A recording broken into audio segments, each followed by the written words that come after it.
Wow. Okay.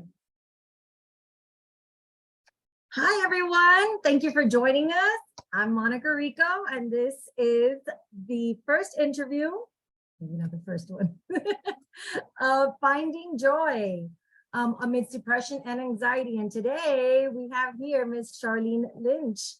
I'm so honored and thank you. I'm so honored to have you here with us. I am a big fan. I love your sweet spot, living life on purpose. She is an international speaker, multi-passionate entrepreneur with 30 years of coaching and holistic psychology background. Can you go ahead and tell us a little bit more? Where do you live? Where did you grow up? How did you get into this field?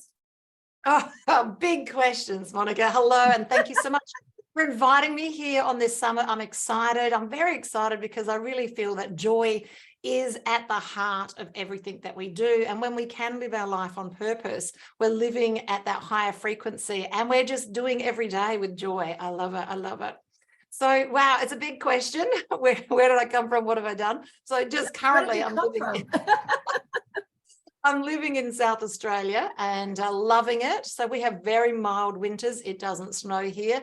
We do have very warm summers though. So think desert heat. It's very dry. Nothing unusual for it to get into the 40s. And in my lifetime, it's been 51 at least twice. I know that is warm. So think dry heat. I love it though. And it's like a big country town here. Everybody knows everybody. You need to be careful what you do, just saying. So I've had a fascinating journey. I'm 56 years old. I know, right? I don't look it. Great skincare. That's all I can say. And yeah, it's taken a fascinating journey for me to get from where I was to where I am now. And there's been lots of different iterations of me. So if you're somewhere over 30 and you're listening to this podcast today, this beautiful summit, then know that this might not be the last iteration, that there might be another extension of your journey. And that's a beautiful thing because it allows you to have that level of expansion.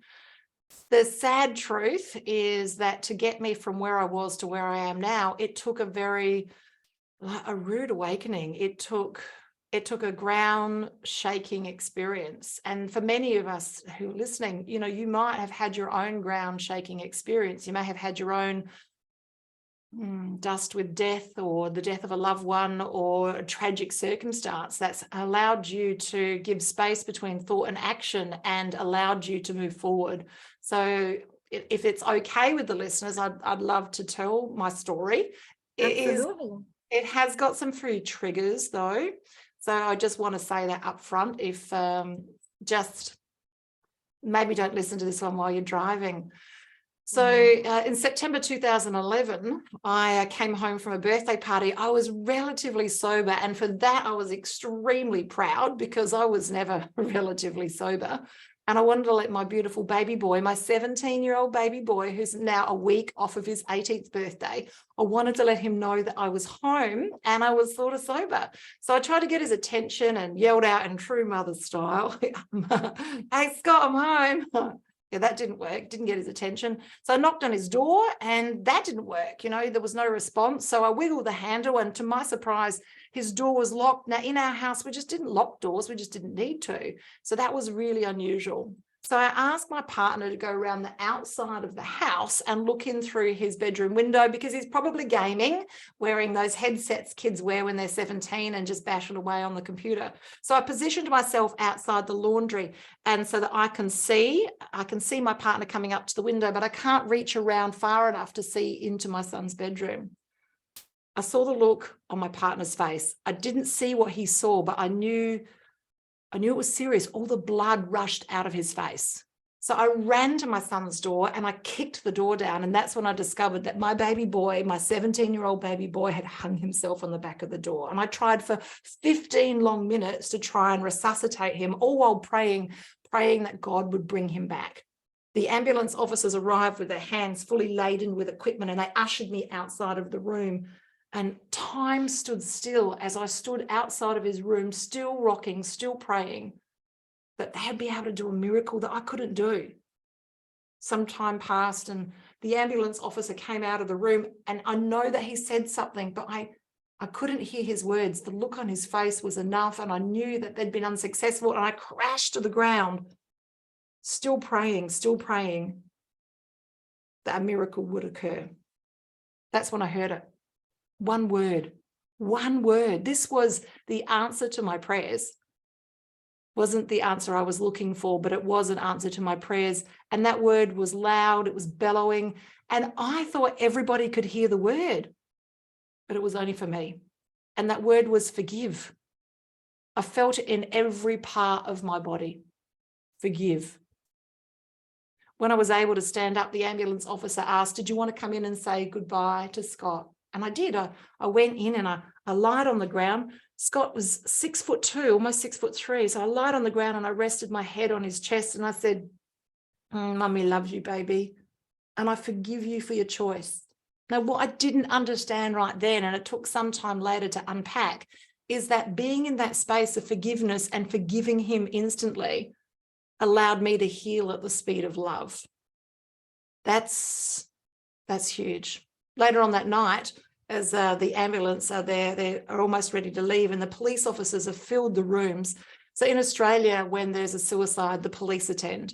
And they were questioning everybody, and we were all in the lounge room, or half of us are in the lounge room, some are still in the hallway, and I'm sitting on my lounge chair and my feet are tucked in underneath me, and I'm staring at my giant cup of coffee, which is now going cold. And I said, I'm not just going to survive this. I'm going to thrive through this. And the police officer thought that was such an unusual thing for a mother to say, that he wrote it down in his report. And I was later on questioned about that comment. Because I'd been able to forgive my son, I was now in a position to make a decision. Decisions are very powerful, and too frequently we don't make decisions. The word decision means to cut off and kill. Think pesticide, suicide. Side means to kill, and die means to cut. When you make a decision, when you cut off and kill all other options, what you do is you allow your own psychological immune system to kick in to support you to move forward. And if you're in a position of not making a decision and you're sitting on the fence, you're actually destroying your own immune system.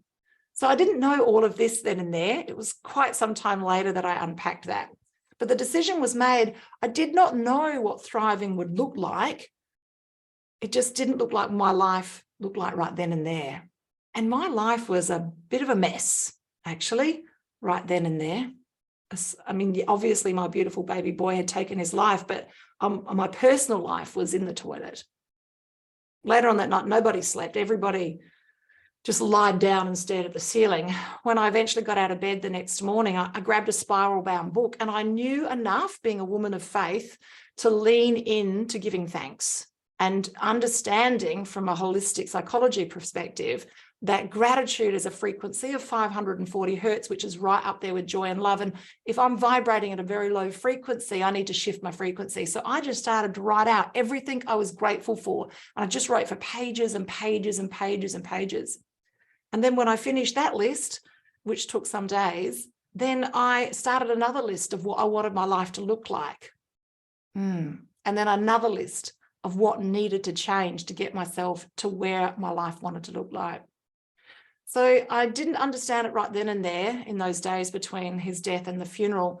But what I had unpacked there is the shift process. And quite some down the track, I unpacked it. And that's what I'd really love to share with the listeners today, the shift process, because I think it's a powerful process. I know it's a powerful process. And I also think it's really relevant to this particular summit, because I was not doing okay at all when on that night my beautiful baby passed away. So just to give you a perspective, I have shifted since that night, and I have recovered from a chronic hoarding disorder. So we're talking not just a little bit of mess, we're talking 33 cubic meters of stuff. So they make movies of the type of hoarding I was up to. That's a lot of stuff. I've shifted, and I've overcome a crippling OCD disorder of self-harm. And now I use my OCD as a superpower. So that's interesting. I've shifted and moved away from a 30-year alcohol addiction, and I've now been sober more than 7 years. Well, I've congratulations. shifted. Thank you. I've shifted, and now I've been a vegetarian for quite so many years, and I've lost 25 kilos. So, and I live a healthy life, and it's made all of the difference. So I also have ADHD, so to the point of distraction. And now I use that to get the job done, which is quite counterintuitive to how life used to be. So if you, and also serious bouts of depression and anxiety that would be so crippling, I would have panic attacks on a regular occasion. So that was my life. When I made that decision, I wanted to move away from that, but I didn't know what I was moving to. Just I knew that I needed to move to a life that was different than what I currently had. So if you're listening to this today and you want things to change, make the decision. You don't need to know the details of the how. You just need to make the decision, and then literally your own brain, your own reticular activating system will allow in the information you need to be able to move forward. But it all starts with a decision. Absolutely. That is just amazing. I'm speechless. I'm so sorry. You know, my condolences for your loss. It seems like, you know, you've managed to thrive, and thank you so much for telling us your story. Is there anything, I know you explained the shift, but is there anything in particular that you could share with the audience that maybe they could do at home for instant relief if they, like you know, are in the middle of find themselves in the middle of a panic attack, or have just suffered a trauma like yours? What can you advise? Well, I'd love to just take you through very quickly 2 things. First of all, the shift process, which is very relevant, and then a personal tool that I use to handle anxiety attacks, which I don't have them anymore, but right up until, look, really, the last one would have been about 7 years ago. But I've had them all my life.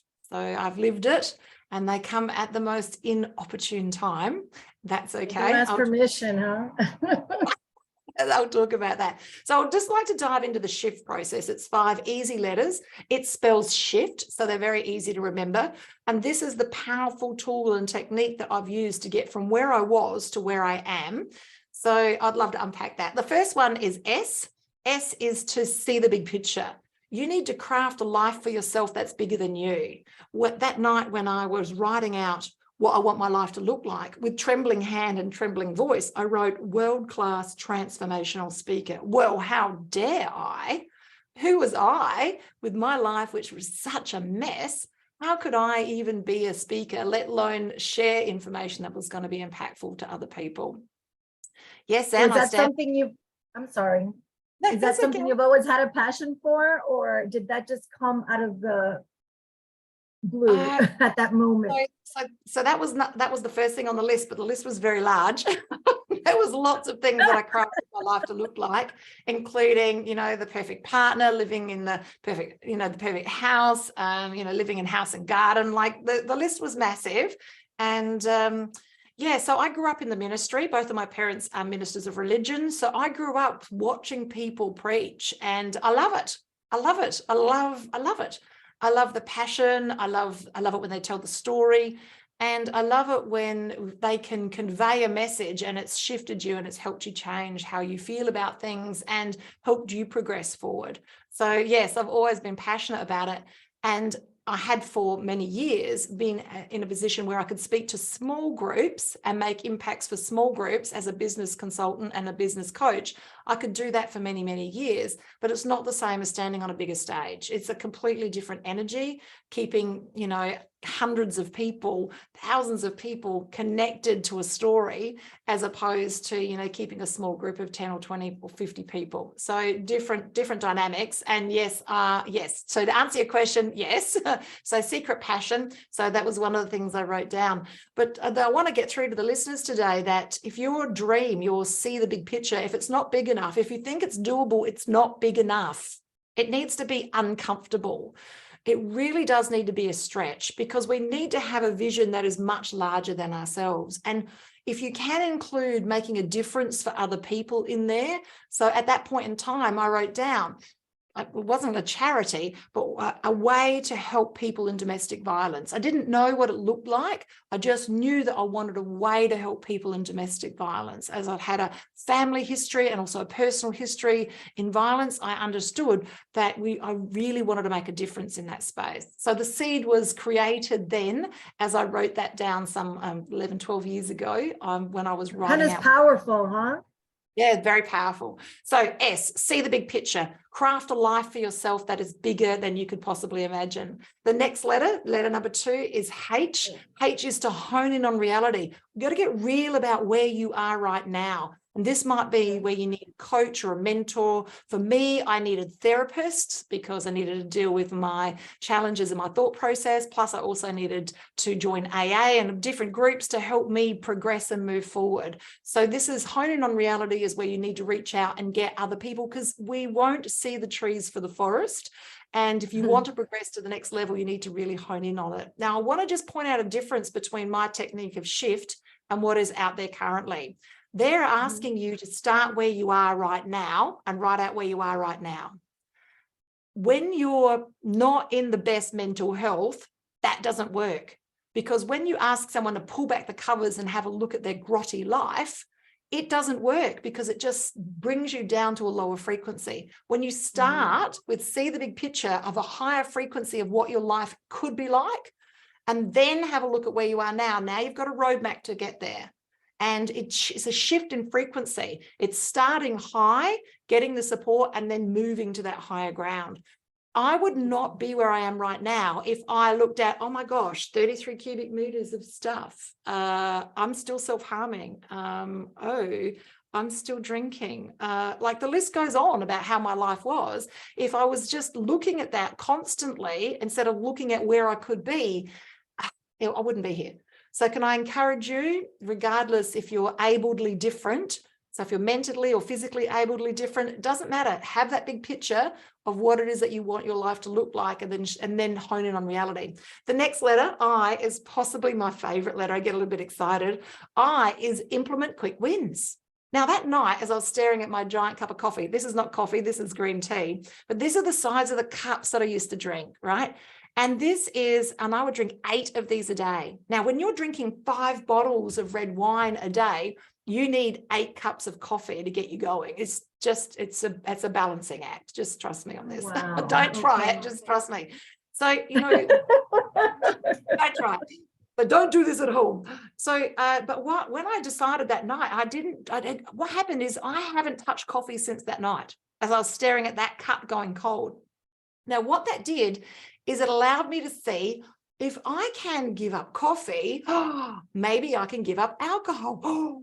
Okay, now what it does to the brain is it gives you a serotonin kick, and it allows you to believe that other change is possible. So if this is the vision of your life, what quick wins can you implement on a regular occasion to move you towards that? It will help you create momentum to move forward. So implement quick wins. And I'm going to suggest, listeners, during this presentation today, even just this one, not even the rest of the summit, even just this one, what can you take away from our conversation today that you can implement, that you can move forward? Doesn't have to be the whole thing, can just be one letter, one idea, can be forgiveness, can be making a decision, can be gratitude, can be any of the shift process, can be the stop process that I'm going to mention in a minute. But what can you take away and implement? I didn't get from where I was to where I am now in one hot go. It was progression. It was one tiny step at a time. So it only needs to be a 1% shift, 1% shift, 1% shift, because then you can pound it and then you can have that elevation. When we try and jump from here to there, that's a chasm. Unless you can fly, we've got a leap of faith, that's straight down. So tiny steps, one after the other, give yourself support, recognize that you've got that success cycle happening, and yay, you've done that, and then take the next step. And this is how you become powerful. This is how you shift into that new iteration of what's possible for your life. The next letter number 4, is F, and that is focus on the patterns. And that's where this comes in. This is a journal. So look, I've always been a journaler, yes, and I haven't been an you know, I haven't been at it every day. Adamant? Yeah. Thank you. And I was on and off, on and off, on and off. But after that day in September 2011, I am an advocate for it. And it's more than just a daily task. I enjoy it. It's a process. It's beautiful. And I don't just do it once, I do it several times. But what's made a difference for me is what I call rejournaling. Now, this is a different concept. And this is at the end of every week, you rejournal in a paragraph that entire week. And then at the end of every week, you rejournal the entire month. So you take those 4 or 5 paragraphs and you craft that into another paragraph.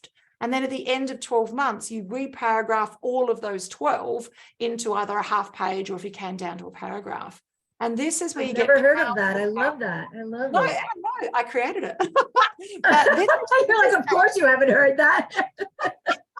I love it. But I am telling the world, so it could get there. So this is how I discovered the shift process, by rejournaling. I know, right? So powerful. And what do you say to people that don't like to? I love to journal. I love to write and talk and, you know, words and just say a bunch of words. I love it. But I know a lot of people are not into journaling. Is there an alternative? Well, there's lots of alternatives. So first of all, there's an energetic catharsis, like it's cathartic to physically write down. Yes, and if that's not your cup of tea, you can do voice to text. You can also do video. You can do, there's lots of different apps you can use. My journal, there's lots of them. So you can choose any way. You've just got to get this out. Because what happens is, you know, we think some 70,000 thoughts a day, and 90%, and for the listeners here, I understand that most of us are over 35, 95% of the thought processes that we're having daily are subconscious. You don't even know you're having them, and they're repetitive. So we've only got 5% to play with. You need to get the 5% out. You need to take the 5% from subconscious to conscious. Yes. So, you know, in the shower, you'll notice that your brainwave will alter. You go into theta brainwave. And what will happen is you'll get some great ideas in the shower. And that's because you go into that rest relaxation state, and the subconscious can reach up to the conscious level. So, you know, capture something directly after a shower. I got the idea for this summit in the shower. Oh, well, there you go. So that's because you've dropped into theta brainwave. If you can do that more regularly, so that's what prayer and meditation is for me, and then, you know, journal it, because you have to capture it. So the best way to journal is to ask questions, and because humans are designed to answer questions. So just ask yourself some questions and write them down. Journal prompts are everywhere. Just Google it. You know, it's not challenging. Or ask GPT, it'll tell you. Oh my gosh, I love that one. Ask some questions, and just, if you answer some questions, it'll get it flowing. It's about getting it flowing. Once it's flowing, then the juice will drop in, and that's when you'll get the downloads and everything, and that connection to higher self. I love it. So the other thing with this is that your patterns will appear. So focus on the patterns is about having an awareness of the patterns of your behavior. We didn't get to where, I'm saying we collectively, the entire human race, we didn't get to where we are right now just overnight. It's been a series of pattern, repeat, pattern, repeat, pattern, repeat, pattern, repeat. So, but yes, we're not aware of the patterns. So for journaling, for me, what it's done is it's allowed me to see that my patterns have been a repeated pattern since pretty much 7 years old. And that's all I've been, is a pattern repeat since then. So it's given me the opportunity to see what the patterns are. And when I've got that space between thought and action, I can now make a decision that that's not a pattern that serves me anymore. I can choose a different pattern. Yes, and the patterns that you're living might not just be your pattern. They could be a family pattern. So my mother... Very powerful, yes. My mother had a nervous breakdown at 38. Yes, and I had suicide ideation at 38. Yes. And then in conversation with my mum, when we were talking about it, we put the pieces together and we worked out her mother, my grandmother, committed suicide at 38. So that came from journaling, that we could see that there was a family pattern here. There's a pattern of behavior. And that's just one of 100 different examples I could share with you of family patterns that have come from the process of journaling. Now, some of you on this summit are going to believe in past lives. It might not even be this life pattern. Yes, and you won't even know it's there until you start journaling. So the power of journaling, the focus on the pattern, is about giving that space between thought and action and just laying it out so you can have a look at it and look at it from an observer perspective as the third person, like you're rereading it, and you can see the patterns. They'll emerge from the page. They're visible. You can see them there all the time, especially if you're using your rejournaling. And then that takes us to the last letter. T. Last letter is letter is T. take massive action. Now, I'm a recovering perfectionist. Anyone else want to admit to that? If you're a recovering perfectionist, can I suggest you have to take massive imperfect action? We just need to move. Now, for most of my life, I've been like a deer in headlights waiting for the signs to make the moves. Yes, and that doesn't always happen. But you need to take massive action, and you just need to fail forward. You need to make the mistakes, learn from the mistakes, and move forward. It doesn't need to be perfect. It just needs to be done. You just need to move forward. So if you think about it, you know, if you want to get from here to, I can see my windowsill ledge over there. If I want to get from here to there, I'm not going to get there by standing still. But if I take a step and it's in the wrong direction, at least I can course correct and head in the right direction. Yes. So we need to make sure that we're taking action, and you'll learn more from taking action because we will make the mistakes. And if you can just work to see that a mistake is just another way to do things, and it's just like a mistake, you know, it's not really, you take the emphasis out of it, take the pain out of it. And, you know, and failing forward is just, you know, finding another way to do things and moving in that direction, and you'll learn more. Right. And it will give you more a and body not of beat work. yourself up over it, right? Yeah, so that's the shift process. I love it. It's how, and I unpacked that from my journal. Yes, from doing the journaling, and that's the shift process. How I got from where I was to where I am now as a world-class transformational public speaker. I love it. Can I just review real quick? Okay, letter S is for see the big picture. H is hone in on your current Reality. situation. Yes. I forgot. It's a big one. It's your favorite one. Don't drink 8 cups of coffee a day. It's implement quick win.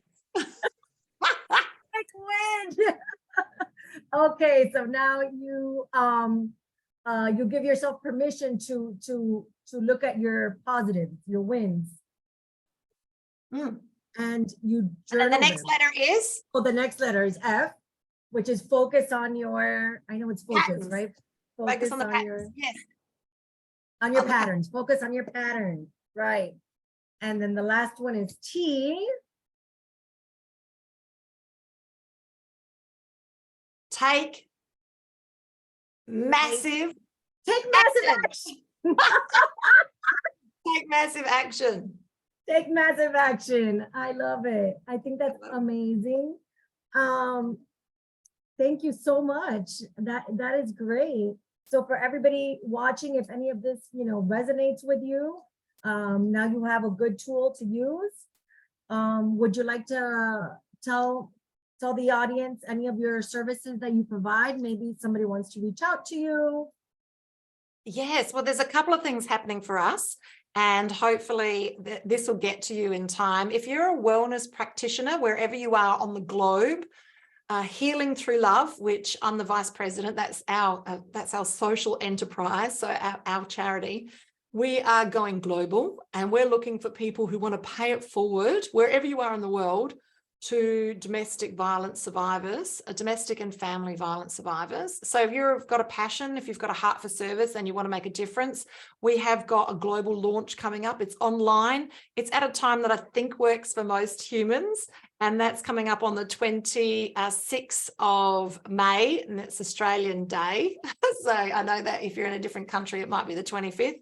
And if you can just look for Healing Through Love, if you look for Healing Through Love, you'll see it everywhere, or reach out to me and I'll give you a link so that you can really come along and just out of curiosity, see if there's a way that you can make a difference, because this is global. This is something that we've gone very excited. We've been running these since 2018, and we want to tell everyone a little bit about it. So what we've created are Pamper Days. So think day spa on steroids. So a pamper day for survivors where wellness practitioners pay it forward and just hold that frequency and make a difference for people who are survivors for that day. So I'd love to share with you all the stories behind that and what's happened. It's really very powerful and it's really life-changing, and we can't keep it a secret anymore. It needs to be global, and the world needs this healing. So if you're a wellness practitioner, or even if you're not a practitioner, if you're just really good at organizing and you've got a heart for this, a servant's heart for this, then please reach out to us for Healing Through Love. And yeah, I've got a freebie that I've offered today that I think is really relevant for people.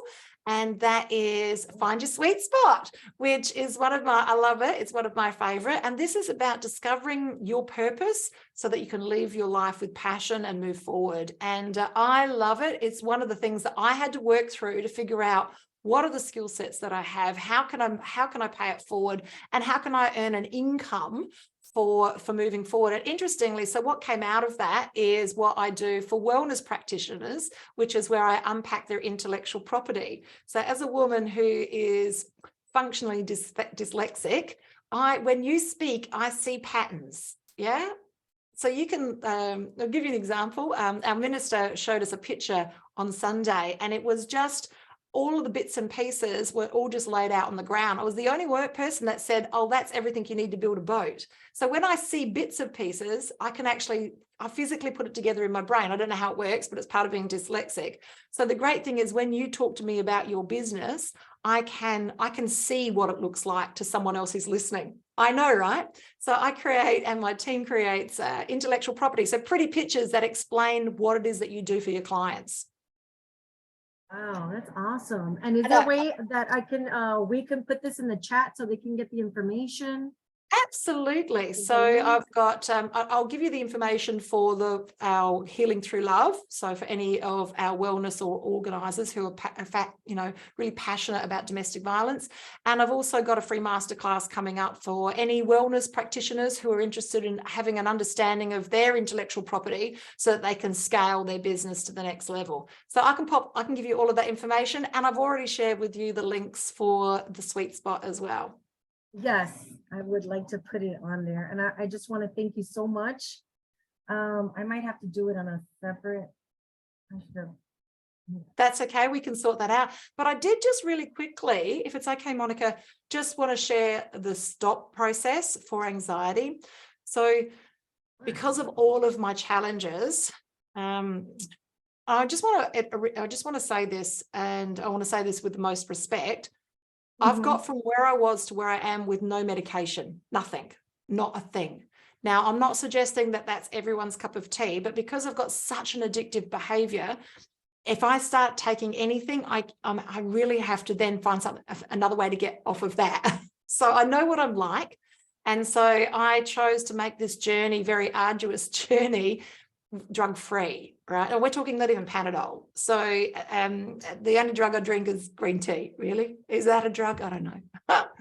So that's the healthiest drug I know of. So I've had to get a much better understanding of brain chemistry and how we can create these dopamines, these serotonin hits, and the things that we need to get ourselves to move forward. Yes. So one of the things is when I would feel an anxiety attack, because you can tell it's coming. Yeah. Once you've had a few of them, it's not a heart attack, it's an anxiety attack. Is that the first thing that I do? So it's STOP, it's 4 letters, S-T-O-P, STOP. The first letter is S, and that is stillness or silence. Now, sometimes if you're in a noisy place, you can't get silence, but you can still stop. And sometimes when I've been having like the pre-attack, I actually cannot I can't stop because I'm in motion, I'm doing something, but I can at least get stillness. Yeah, I'll stop, I can get silence. So the S stands for silence or stillness, one of the two. You just need to give yourself a space. Yeah. The T stands for touch. So you need to touch things, right? So I'm very tactile. And what I found is by touching things, what it did is it made me think about the thing that I'm just touching everything around my office. and I'm touching my warm cup of tea. By touching it, it changed my perspective, and it again allowed me to slow down. And now I'm thinking about the thing that I'm touching. So I just would touch things nice and slowly. And if other people can see me, then it was very slow. And it might be touching just the hem of my dress underneath the table that they can't see. Yeah. So just touching. Yes. So T stands for touch. O stands for observe. And this is just look. Don't label, just look. Oh, that's a screw. Oh, I can see that. Oh, isn't that interesting? That's a pair of glasses. Like, I'm just looking at things around the room. And what I'm doing is I'm just coming into P, which is present time. And so the last letter in the stop process is be very present. What exactly is happening right now? You know, and this is where I'll ask myself, is my life at risk? Is there anything that can hurt me here?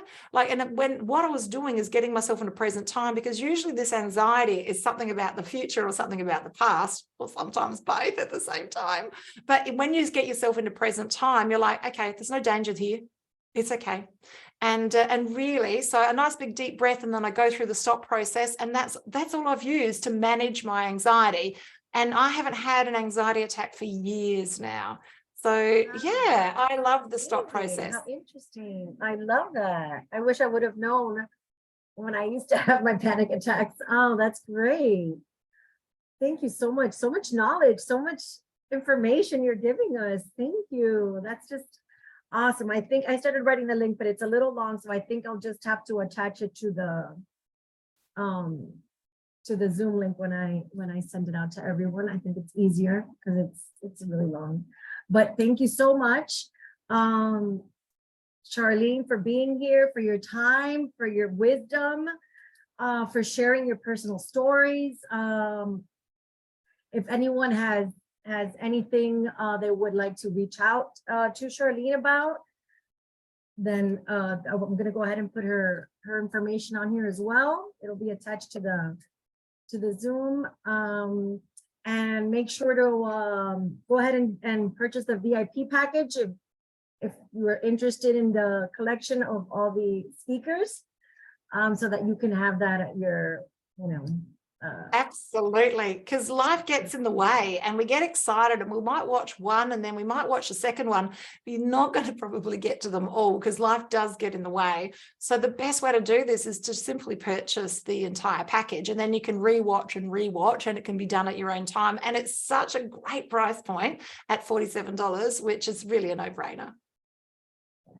Thank you. And thank you again. I would love to have you again at our next Zoom, and again, feel free to reach out to Sharlene if you have any questions or concerns about anything that she spoke about. And I congratulate you. I commend you. I look up to you. I think that's just wonderful what you're doing for women everywhere, for the domestic violence victims and just the general public, that just, even if we're not depressed, clinically depressed, or have, clinical anxiety, we all go through days or even months where we're in a slump and we're just like, oh my goodness, where's Sharlene? And so you can always come back to her video and reach out to her if you have that resonate with her. I think that's wonderful. And just keep doing what you're doing.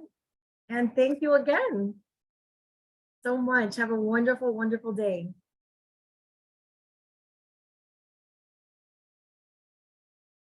So just press the stop record.